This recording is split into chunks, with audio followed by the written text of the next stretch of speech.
Khitabnya Islam. Kalau tidak ada ulama yang dari berbagai negara, kesannya Islam itu hanya milik orang Arab Saudi. Makanya Allah selalu bikin ulama-ulama yang bahkan tidak Arab.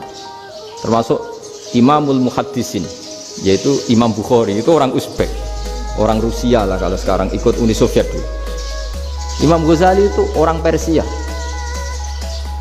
Syekh Nawawi itu orang Banten. Karena Allah ingin memaklumatkan bahwa Islam ini untuk semua, sehingga orang yang tidak Arab pun bisa belajar Islam. Yang alimnya itu nggak kalah sama orang apa? Arab. Makanya ini PR ya.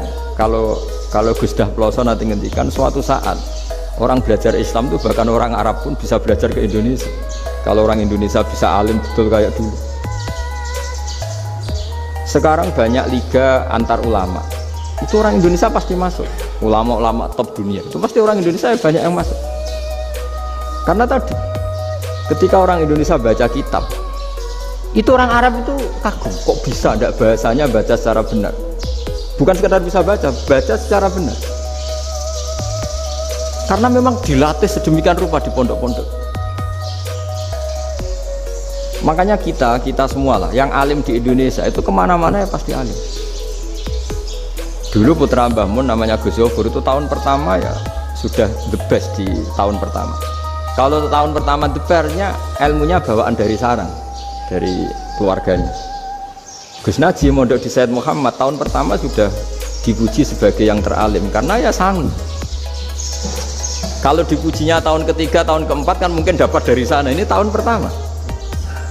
Saya ulang lagi tahun. Karena pengajaran di Indonesia itu luar biasa di pondok-pondok.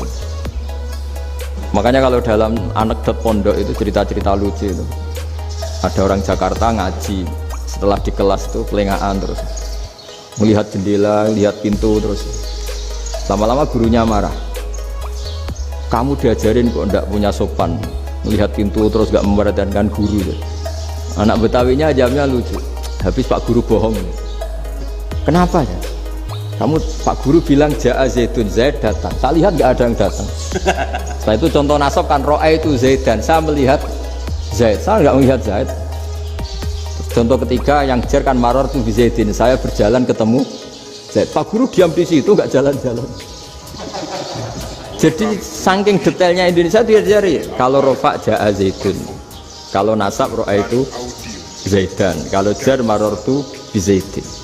Nah si murid Betawi ini karena pertama sekolah ngiranya gurunya itu cerita Zaid datang, makanya dia ngelihat pintu terus, mana katanya datang kok enggak datang-datang. Nah dengan latihan seperti itu kemungkinan orang Indonesia salah itu kecil karena memang dilatih betul.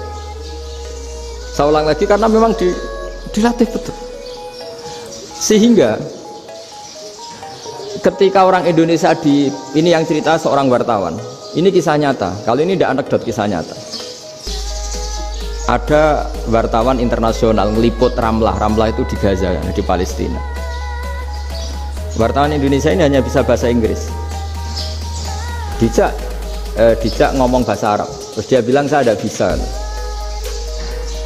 Saya tidak bisa, saya bisanya ngomong Inggris. Tapi apa yang terjadi setelah sholat? Si Indonesia ini jadi imam pakai sholat jariyah lagi. Baca bismillah benar, bismillahi jer karena mudhof ilaih. Terus ketika iktidal ya benar, Rabbana lakal hamdu mil'us samawati wa mil'ul ardi benar. Ketika tahiyat ya benar, at-tahiyatul mubarakatuh sholawat. Sama orang Arab ini diambungi. Orang Arab kalau seneng orang itu dicium. Kamu tawaduk, sebenarnya kamu tuh ahli bahasa Arab. Karena orang Indonesia sekali sholat itu nggak ada yang salah. Meskipun benarnya karena hafalan, tapi bagi yang ahli nahwu itu hebat. Misalnya kita kalau ngapalkan kan bismillahi, bismi jer karena ba, Allahi jer karena mudhof ilaih, ar-rahmani jer karena sifat, ar-rahimi karena sifat, alhamdu rofa karena mubtada, lillahi jer karena ada huruf jerli, robbi jer karena sifat. Sebetulnya enggak karena pinter, tapi karena hafalan. Tapi orang Indonesia hebatnya itu benar terus. Rabbana lakal hamdu, ya kan, alhamdu rofa, terus mil'us samawati ya rofa karena sifat. Sehingga terus orang Indonesia kalau sholat di Timur Tengah